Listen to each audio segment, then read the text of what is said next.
The saloon fell silent as the gunslinger's shadow darkened the old cowboy's table. Dust motes hung frozen in the amber light filtering through grimy windows, and even the piano player's fingers stilled on the ivory keys. "You're sitting in my chair, old man," the gunslinger drawled, his hand hovering near his pearl-handled Colt. He was young, maybe 25, with cold eyes that had seen enough killing to make most men nervous. His reputation preceded him. 7 notches on his belt, each one a man who'd been foolish enough to challenge him. The old cowboy didn't even look up from his whiskey. His weathered hands, marked with scars that told their own stories, remained steady on the glass. Silver stubble covered his jaw, and his worn hat shadowed eyes that had seen far more than the young gun could imagine. "Son," the old man whispered, finally lifting his gaze, "you picked the wrong table." Something in those words made the saloon patron's edge toward the door. The bartender ducked behind the counter, because those who'd been around long enough recognized that voice and the legend attached to it. This wasn't just any old cowboy nursing his regrets. This was Jack, the Reaper Morrison, the man who'd walked away from the gun 10 years ago. The gunslinger's lips curled into a smirk that didn't reach his eyes. He'd heard that name before. Jack Morrison, whispered in stories around campfires and in the back rooms of gambling halls. But stories were just stories, weren't they? Legends that grew taller with each telling, embellished by men who needed heroes to worship or villains to fear. Jack Morrison, the young gun said, letting the name roll off his tongue with barely concealed mockery. "I heard you were dead, or maybe just too old and broken to matter anymore." The old cowboy took another slow sip of his whiskey, savoring it like a man who understood that some pleasures shouldn't be rushed. The amber liquid caught the light as he set the glass down with deliberate care. Around them, the saloon had transformed into a theater, and every remaining soul knew they were witnessing something that would be talked about for years to come. "What's your name, son?" Jack asked, his voice quiet but carrying clearly in the hushed space. "Cole Brennan," the young man said, standing straighter, proud. "Maybe you've heard of me. 7 men have made the mistake of drawing on me. 7 men are feeding worms now because they thought they were faster." Jack nodded slowly, as if considering this information with the seriousness it deserved. His fingers traced the rim of his whiskey glass, and for a moment, he seemed lost in memory. 7 men, he repeated. "That's a heavy burden for such young shoulders." "Ain't no burden to me," Cole shot back. "Just a reputation earned with skill and speed. Something you used to understand before you got soft." The old cowboy's jaw tightened almost imperceptibly, the first sign of emotion he'd shown since this confrontation began. Behind the bar, Samuel the bartender held his breath. He'd known Jack Morrison for 3 decades, had served him whiskey in this very establishment when the man had been at the height of his power. He'd also watched Jack walk away from violence after that terrible day in Tombstone, when everything changed. "I didn't get soft, Cole Brennan," Jack said, and now there was an edge to his voice, sharp as a razor and twice as dangerous. "I got wise. There's a difference, though I don't expect you to understand it yet." Cole's hand moved closer to his gun, his fingers flexing in anticipation. The crowd pressed further back, giving them room. In gunfights, stray bullets had a way of finding innocent flesh, and nobody wanted to be the collateral damage in what was shaping up to be a legendary showdown. "Maybe you should explain it to me then, old man," Cole said. "Or maybe you should just stand up, walk away, and let me have my table. Either way, I'm sitting down in the next 30 seconds.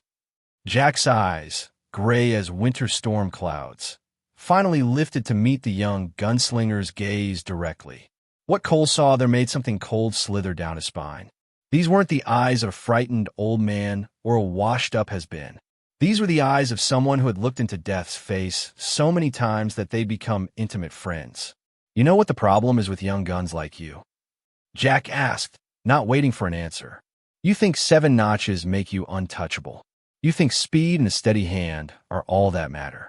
But you've never faced someone who's truly mastered the gun. You've faced farmers pretending to be tough, gamblers whose pride exceeded their skill, maybe a couple of actual gunfighters who were fast, but not fast enough." Cole's jaw clenched. "And you're saying you were different?" I'm saying I killed 37 men before I turned 30 years old, Jack said quietly, and the number hung in the air like a curse. I'm saying that I once shot a man's gun out of his hand from 50 paces while drunk. I'm saying that in Dodge City, 3 men tried to ambush me from different directions, and I walked away without a scratch while they were carried away in pine boxes. The saloon seemed to shrink around them. Even the dust motes had stopped their lazy dance in the afternoon light. Cole Brennan felt his confidence waver for the first time since he'd walked through those swinging doors. He'd heard numbers before, men claiming ridiculous body counts, but something about the flat, matter-of-fact way Jack Morrison spoke made it ring true. Then why'd you stop? Cole asked, and he hated that his voice had lost some of its earlier bravado. Jack's expression softened, grief flickering across his weathered features like shadows from a dying fire. Because the last man I killed was my best friend, he said. We drew on each other over a woman neither of us ended up with, and I was faster by half a heartbeat. I watched the life leave his eyes and knew that every pull of the trigger had led me to that moment. So I walked away. I chose to be something other than death with a pulse. Cole's hand was now directly over his gun, trembling slightly. Well, I ain't walking away, old man. Stand up, or we do this with you sitting down. Your choice. Jack Morrison sighed deeply and finished his whiskey in one final swallow. All right then, son, he said, slowly rising to his feet. Let's get this over with. The scraping of Jack's chair against the wooden floor sounded like thunder in the oppressive silence. He stood slowly, his movements deliberate, as if giving his old bones time to remember what they once knew instinctively. The leather duster he wore fell open, revealing a gun belt that had seen better days, worn leather with faded tooling, and a holster that held a Colt .45 Peacemaker with a handle polished smooth by years of use. Cole noticed the gun immediately. It wasn't fancy like his pearl-handled pride and joy. There was no silver inlay, no decorative engraving. It was a working man's weapon, plain and functional, but something about it commanded respect.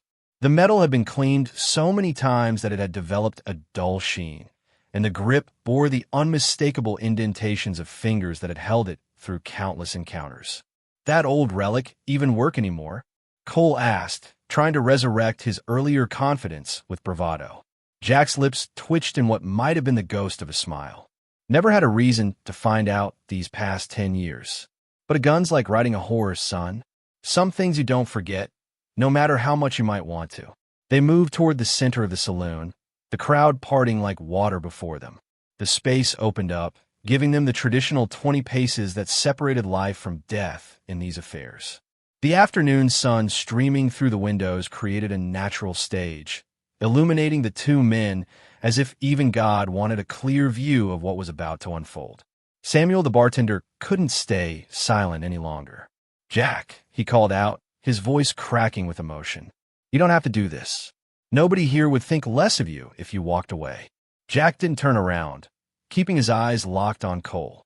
Appreciate the sentiment, Samuel, but we both know that's not true. Besides, this boy here won't let it rest. He's got something to prove, and I'm apparently the sermon he needs to hear before he learns his lesson. You talk awful confident for a man who ain't touched his gun in a decade, Cole said, settling into his stance. His weight shifted forward slightly onto the balls of his feet, ready to explode into action. This was the position he'd practiced 10,000 times, the stance that had served him well in 7 previous encounters.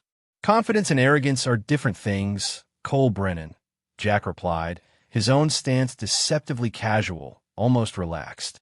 I'm not confident I'll walk away from this. I'm just certain that if I don't, neither will you. And that's the difference between us. You think you're invincible. I know I'm not, but I also know exactly what I'm capable of, and that knowledge is worth more than all your youthful speed. A bead of sweat traced its way down Cole's temple despite the cool air inside the saloon. Something was wrong. He couldn't put his finger on it, but every instinct he'd developed in his violent young life was screaming at him that he'd miscalculated badly. The old man wasn't afraid, not even a little, and men who weren't afraid were either fools or far more dangerous than they appeared. Last chance to apologize and walk away, Jack offered, and there was genuine compassion in his voice. I don't want to kill you, son. You remind me of myself at your age, full of fire and fury. Thinking the gun makes you somebody important. But it doesn't. It just makes you a tool of death until someone faster or luckier comes along. Cole's face flushed with anger and humiliation. How dare this relic, this washed-up ghost of the past, offer him pity? He was Cole Brennan, the fastest gun in 3 territories. He'd built his reputation one corpse at a time, and this old fool was about to become number 8. I don't need your life lessons, Morrison, Cole spat. And I sure as hell don't need your mercy. When I tell the story of this day, I want people to know that the great Jack Morrison died begging for his life. Something changed in Jack's eyes then. The compassion drained away, replaced by a cold, professional distance that was somehow more frightening than anger would have been. This was the look of a man who'd made peace with what needed to be done, who'd crossed a threshold he'd hoped never to cross again. I've never begged for anything in my life, son, Jack said quietly, and I won't start now, but I want you to know something before this starts. I don't hate you. I don't even dislike you. You're just a kid who's been told he's special because he's good at killing. But when this is over, when you're lying on this floor wondering where it all went wrong, I want you to remember that I gave you a choice. What happens next is on you. Cole's hand hovered over his gun. Every muscle in his body coiled like a spring. On 3, he asked. Jack shook his head slowly. No counts, no signals. That's not how real gunfights work, boy. You draw when you're ready, and you hope to God you're fast enough.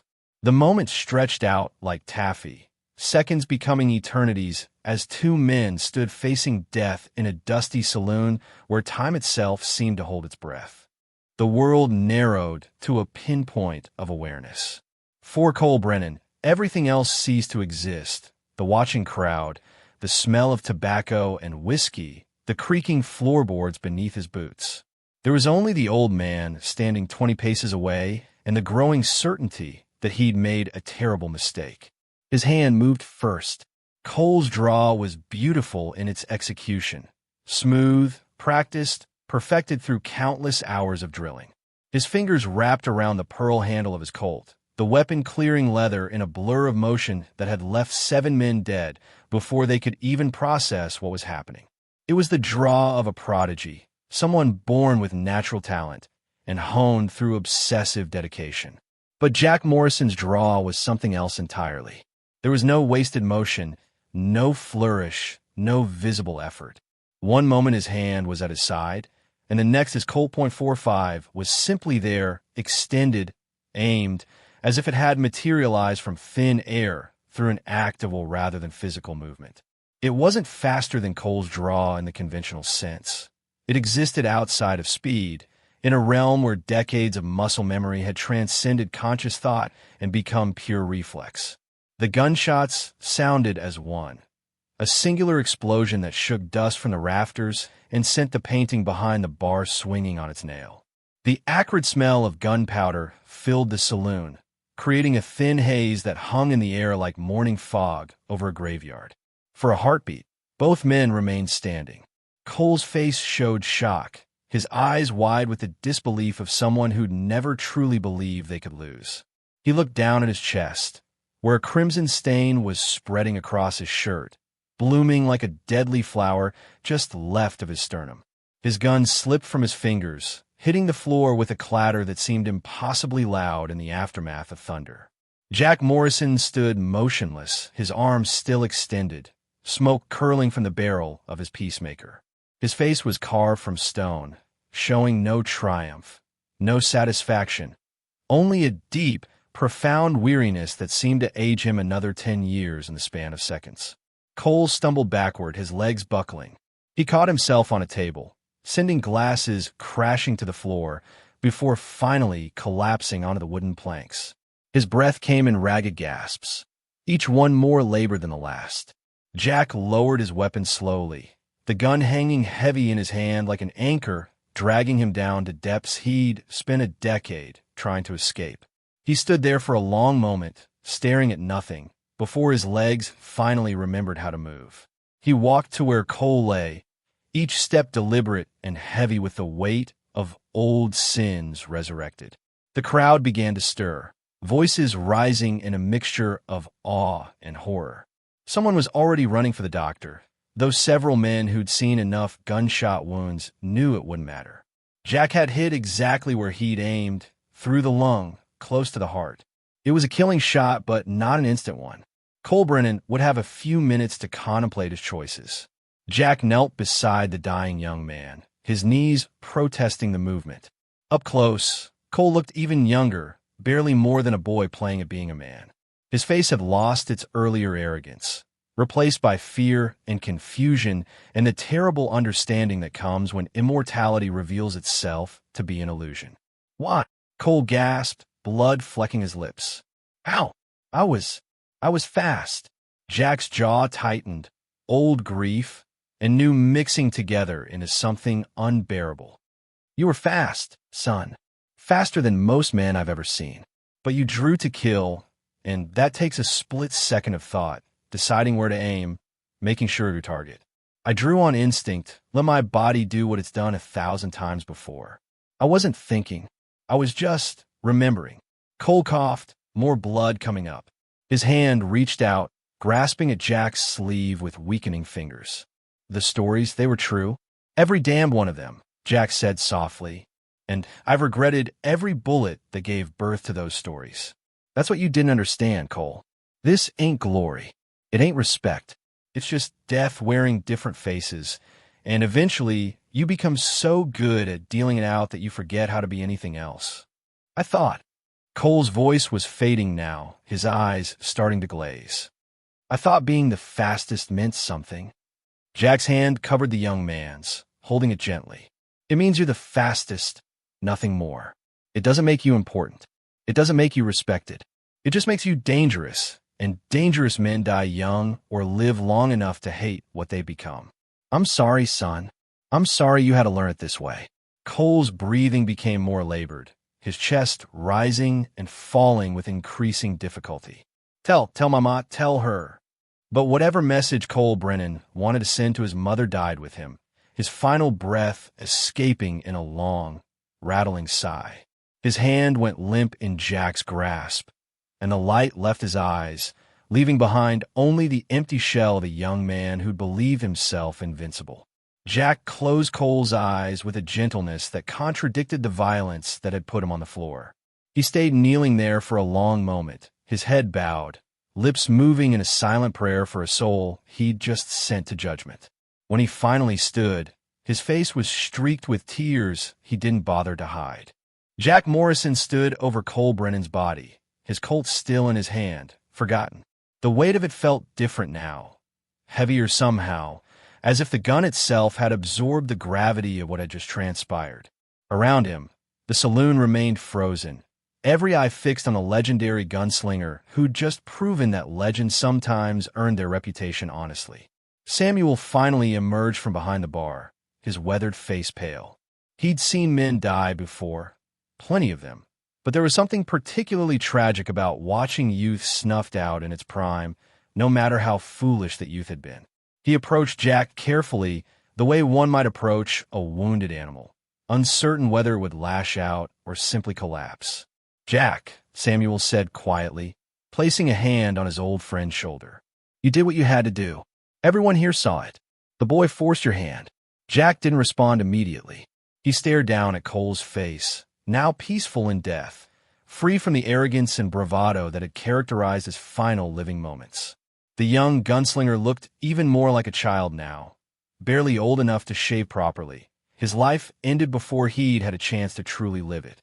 "That's what I told myself about the other 37, Jack finally said, his voice hollow. "Every single time, I had a reason. Self-defense. Protecting someone. Justice. Honor. But reasons don't bring them back, Samuel. Reasons don't silence their voices when you're trying to sleep at night." The doctor arrived, pushing through the crowd with his black bag, but he stopped short when he saw Cole's still form. One that was all it took. He'd been a frontier doctor for 23 years, and death was an old acquaintance. He simply shook his head and knelt to verify what everyone already knew. Jack finally looked at his gun, really looked at it, as if seeing it for the first time.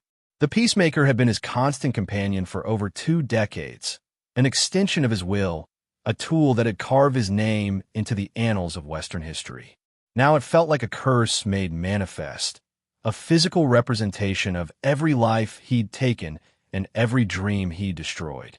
With deliberate care, he opened the cylinder and removed the spent cartridge, the brass casing still warm. He held in his palm for a moment, this small piece of metal that had ended a young man's life, then let it drop to the floor where it rolled in a small circle before coming to rest against a table leg. Someone needs to write to his family, Jack said, finally holstering his weapon. He mentioned a mother. She deserves to know what happened to her son. A man near the back of the crowd spoke up, his voice shaky. I knew Cole. Rode with him for a spell before he got too big for his britches. His ma lives in Carson City. Sarah Brennan. I can write to her if you'd like. Jack nodded, then reached into his vest pocket and pulled out a small leather pouch. He counted out $50 in gold coins, a fortune for most men, and handed it to the volunteer messenger. Send her this too. Tell her I'm sorry. Tell her Cole died quick, that he didn't suffer much. And tell her that her son was fast, maybe the fastest I've seen in 10 years. Tell her that matters, even if it doesn't. The crowd began to murmur, their earlier shock giving way to animated conversation. This was the stuff of legend. Jack the Reaper, Morrison forced out of retirement, proving he still had the skills that made him famous. By nightfall, the story would be in every saloon in town. By week's end, it would spread across 3 territories. Some would embellish it, adding details that never happened. Others would debate whether Cole had been foolish or brave. But all would agree on one thing. Jack Morrison was still the deadliest gun alive. But Jack heard none of their excited chatter.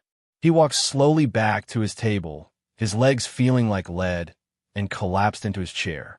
The whiskey glass still sat there, empty now, mocking him with its vacancy. Samuel appeared moments later with a bottle, pouring a generous measure without being asked. On the house, the bartender said, for old time's sake. Jack picked up the glass but didn't drink.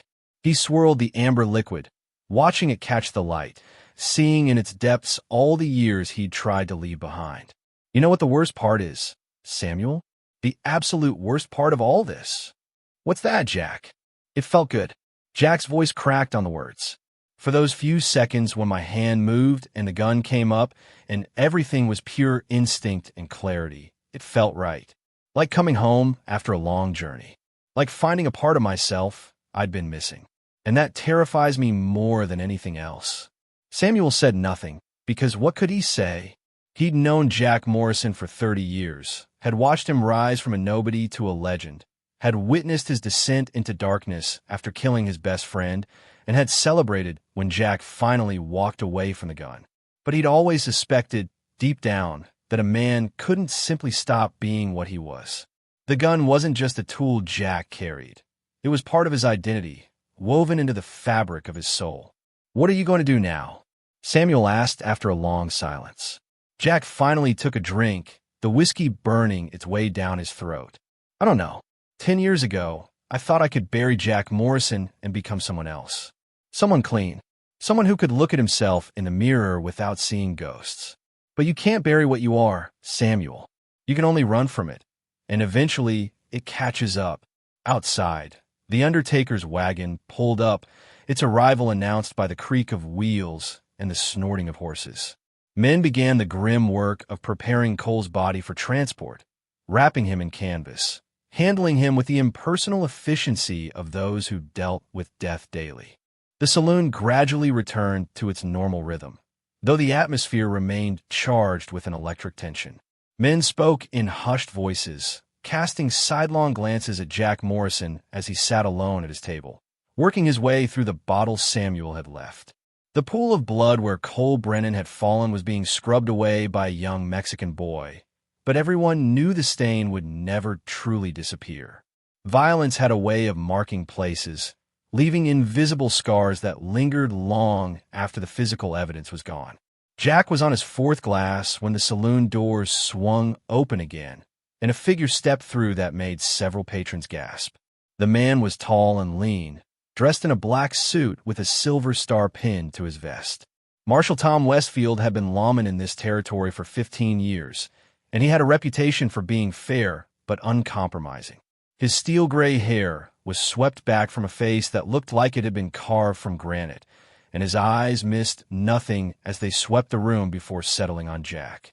"Heard there was a shooting," Westfield said, his boots echoing on the wooden floor as he approached Jack's table. "Heard Jack Morrison was involved."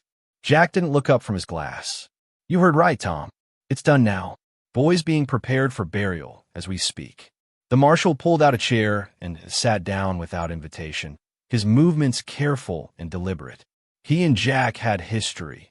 They'd ridden together briefly in their younger days, before Westfield had found his calling in law enforcement and Jack had found his in something considerably darker. "Cole Brennan," Westfield said, not making it a question. "Got a telegram about him 2 weeks ago. Wanted in Colorado for killing a man in a dispute over cards. Wanted in New Mexico for gunning down a rancher's son." The boy was building quite a collection of death warrants. He was young and stupid, Jack said quietly. Thought being fast made him invincible. Thought the gun was a path to respect and glory. "Sound familiar, Tom?" Westfield's jaw tightened. He did remember. Remembered 2 young men riding together 30 years ago, both of them convinced they were destined for greatness, both of them willing to use their guns to carve out their place in the world. The difference was that Tom had woken up one day and realized he was becoming a monster. Jack had woken up a decade later, after leaving a trail of 37 bodies in his wake. "Was a fair fight?" Westfield asked, though his tone suggested he already knew the answer. "As fair as any gunfight ever is," Jack replied. "He called me out. I gave him multiple chances to walk away. He drew first. I was just faster." He finally looked up, meeting his old friend's eyes. "You going to arrest me, Tom?" The marshal was quiet for a long moment, his fingers drumming on the table. "I should. Even a fair fight, there's paperwork, investigations, testimony. But I know you, Jack. I know you didn't want this. And I know that kid probably had it coming." He leaned forward. "But here's what worries me. Word's going to spread. By tomorrow, every young gun within 100 miles is going to know that Jack Morrison is back. They're going to come looking for you, wanting to test themselves, wanting to be the one who finally brought down the legend." Jack's hand tightened around his glass. "I know. So what are you going to do?" "I don't know," Jack admitted. And for the first time, there was genuine fear in his voice. "For 10 years, I've been nobody. Just an old cowboy who drifts from town to town, does odd jobs, minds his own business. I thought I'd finally escaped. I thought Jack Morrison was dead and buried. But one stupid kid with too much pride, and suddenly I'm right back where I started." Westfield stood, adjusting his gun belt. "I can't protect you from yourself, old friend, but I can give you some advice. Leave, tonight, before sunrise. Ride as far as you can and don't look back. Change your name. Grow a beard. Become someone else, somewhere else, before the vultures start circling." "I've been running for 10 years, Tom," Jack said wearily. "How much further can I go?" "As far as it takes," the marshal replied. "Because the alternative is staying here and killing every fool kid who walks through those doors thinking he can make a name for himself. And I don't think either of us wants to see that happen." After Westfield left, Jack sat alone with his thoughts and his whiskey. The saloon had mostly emptied now, the excitement over, leaving only the regulars and those 2 drunk to walk. Samuel moved between tables, collecting glasses and wiping surfaces, giving Jack his space but remaining watchful. The bottle was 3/4 empty when Jack heard the doors swing open again. He didn't look up, assuming it was another curious onlooker or perhaps someone who'd heard the news and wanted to verify it with their own eyes. But then a woman's voice cut through the dim light and smoke, sharp as a knife and twice as dangerous. "Hello, Jack." He froze, his glass halfway to his lips. He knew that voice. God help him, he'd recognize it anywhere, even after all these years. Slowly, almost afraid of what he'd see, Jack Morrison raised his eyes. Standing in the doorway, silhouetted against the dying light of day, was Catherine Wells. She was older now, they all were, but still beautiful in the way that transcends age. Her auburn hair, now streaked with gray, was pulled back severely from a face that had once launched 100 brawls and at least one fatal duel. She wore black, the color of mourning, and her green eyes held a mixture of emotions Jack couldn't quite read. "Catherine," he breathed, the name catching in his throat. She stepped inside, and Jack noticed she wasn't alone. Behind her stood a young man, maybe 19 or 20, with auburn hair and green eyes that mirrored his mother's. "This is James," Catherine said, her voice steady despite the tension crackling in the air. "Your son." The world tilted on its axis. Jack Morrison, who had faced down dozens of armed men without flinching, who had walked through gunfire and come out unscathed, felt his hands begin to tremble. The whiskey glass slipped from his fingers, shattering on the table and sending amber liquid spreading across the scarred wood. "My what?" The words came out as barely a whisper. Catherine moved closer, her son, their son, following hesitantly behind. In the dim light of the saloon, Jack could see it now. The shape of the boy's jaw was his own. The way he carried himself, that particular set to his shoulders, was eerily familiar. But those eyes, those piercing green eyes, belonged entirely to Catherine. 20 years ago, Jack, Catherine said, her voice carrying a weight of buried pain and anger. "After you and Daniel shot each other over me like I was some prize to be won. After you killed your best friend and rode away without looking back. You left more behind than just his grave." Jack felt like he'd been shot again, but this wound was deeper than any bullet could reach. "You never told me." "You never." "Told you." Catherine's composure cracked, fury bleeding through. "You disappeared, Jack.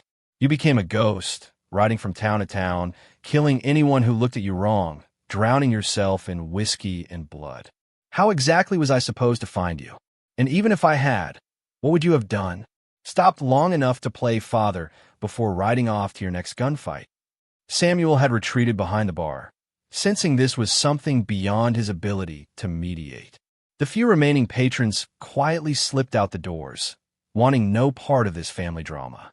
Within moments, the saloon was empty except for Jack, Catherine, and the young man whose existence rewrote everything Jack thought he knew about his life. James stepped forward, and Jack noticed his hand instinctively moved toward his hip, where a gun would be. The gesture was small, unconscious, but it told Jack everything he needed to know. The boy had been trained. The boy knew how to fight. "Don't," Catherine said sharply, noticing the same thing Jack had. "James, we talked about this." "We did," the young man replied, his voice deeper than Jack expected, carrying an edge of barely controlled rage. "But that was before I saw him sitting here, drinking, while the man he killed today is being loaded into a pine box. That was before I realized my father is exactly what you said he was, a murderer who solves everything with a gun." Jack flinched as if struck. "Son, don't call me that," James snapped. "You don't get to call me that. You don't get to be my father after 20 years of nothing." The pain in Jack's chest had nothing to do with old wounds and everything to do with facing the consequence he'd never known existed. He'd spent 10 years trying to atone for the men he'd killed, but he'd never considered the lives he'd affected simply by not being there. The children who'd grown up without fathers, the wives who'd become widows, and now, the son who'd grown up believing his father was either dead or didn't care enough to stay. "You're right," Jack said quietly, and the admission cost him more than any gunfight ever had. "You're absolutely right. I don't deserve to call you son. I don't deserve anything from you except your hatred, and I'll understand if that's all you've got to give." Catherine moved between them, her hand raised. "That's not why we came, James. Remember what we discussed." The young man's jaw worked, emotions warring across his face. Finally, he reached into his coat and pulled out a folded piece of paper, yellowed with age. He tossed it onto the table in front of Jack. "Read it," James said. "It's from Uncle Daniel. He wrote it the day before you killed him." Jack's hand shook as he reached for the letter. Daniel's handwriting, he'd recognize it anywhere. They'd written countless messages to each other over the years, back when they'd been brothers in everything but blood. With trembling fingers, he unfolded it and began to read. "Jack, if you're reading this, I'm probably dead, and you're probably the one who killed me. I've asked Catherine to hold on to this letter, to give it to you if the worst happens. Brother, we've let a woman come between us, but that's not the real problem, is it? The real problem is that we've become addicted to the gun. We've let violence define us until we can't imagine being anything else. We see challenges everywhere, threats in every shadow, and we've convinced ourselves that the only way to prove our worth is through speed and accuracy. Catherine told me tonight that she's carrying my child. At least, I think it's mine. It could be yours. We were both with her around the same time, and honestly, does it matter? What matters is that there's a child coming into this world, and that child deserves better than two fathers who are more concerned with their reputations than with building something meaningful. I'm going to ask you tomorrow to walk away. Not from Catherine. She's already made it clear she doesn't want either of us, not like this, but from the life we've been living. Let's put down the guns, Jack. Let's become the men we always said we'd be before the killing started. If you're reading this, I guess I know how you answered. I don't blame you, brother. The gun is a hard mistress to leave, but I hope you'll do something for me. I hope you'll protect that child, whether it's mine or yours. I hope you'll be the father we both never had. I hope you'll show them that there's more to being a man than how fast you can draw. Be better than us, Jack. Be better than what we became. Your brother always, Daniel. The letter fell from Jack's hands as tears streamed freely down his weathered face. All these years, he'd carried the guilt of killing his best friend over a woman, never knowing that Daniel had wanted to make peace, never knowing about the child, never knowing that his last thoughts had been about redemption and hope rather than jealousy and rage. He never gave you the chance to walk away, did he? Catherine said softly. He challenged you first thing the next morning, before he could tell you what he'd planned to say. His pride got the better of him, one last time. Jack looked up at James, really looked at him, and saw not just Daniel's nephew or his own son, but a young man standing at the same crossroads that had destroyed two friendships and countless lives. Are you fast? Jack asked, his voice hoarse. James's hand moved to his gun. Fast enough. Faster than most. Then you're already in danger, Jack said, standing slowly. You've already started down the same path your uncle and I took. And if you keep going, you'll end up just like us, either dead or wishing you were. He unbuckled his gun belt, the leather worn smooth by decades of use, and laid it on the table between them. The Colt .45 Peacemaker, the weapon that had made him a legend and a curse, sat there like an accusation. I can't be the father you deserved, Jack said. I can't give you back the 20 years I wasn't there. But I can give you this. Don't become me. Don't let the gun define you. Daniel wanted us both to be better, and I failed him. I failed him, and I failed you, and I failed everyone who ever believed I could be more than just death with a pulse. James stared at the gun, his hand twitching toward it. You think giving up your gun makes you noble? You think it erases Cole Brennan or the 37 others? You think it makes you my father? No, Jack said simply. I think it makes me a man who's finally learned the lesson he should have learned 20 years ago. The gun doesn't make you strong, son. It makes you a slave. And I've been in chains long enough. The silence stretched between them, heavy with 20 years of absence and pain. Finally, James turned toward the door. Come on, Ma, he said. We've wasted enough time here. But Catherine lingered, her eyes meeting Jack's. He needs time, she said quietly. But Daniel was right about one thing. James deserves better than we got. He deserves a chance to choose a different path. Will you stay? Jack asked, hope and fear mixing in his voice. In town, I mean. Give me a chance to, I don't know, to try. Catherine was quiet for a long moment. We're staying at the boarding house on 3rd Street. For now. But Jack, if you pick up that gun again, if you go back to being what you were, we're gone. Understand? Jack nodded, unable to speak past the lump in his throat. After they left, he stood alone in the empty saloon, the evening light casting long shadows across the floor. Samuel emerged from the back room, having given them privacy. Hell of a day, Jack, the bartender said. Hell of a life. More like, Jack replied. He looked down at his gun belt, at the weapon that had defined him for so long. Then, with deliberate care, he picked it up and handed it to Samuel. Put this somewhere safe. Lock it away. Maybe someday it belongs in a museum as a reminder of what men shouldn't be. And if another young gun comes looking for you? Samuel asked. Jack walked toward the doors, pausing at the threshold. Outside, the sun was setting, painting the sky in shades of orange and red, beautiful and violent, like everything else in the West. Then I'll do what I should have done 20 years ago, Jack said. I'll walk away. I'll keep walking until they lose interest or until I'm too far gone to find. Daniel asked me to be better. My son deserves me to be better. And maybe, just maybe, there's still time for Jack Morrison to be something other than a ghost with a gun.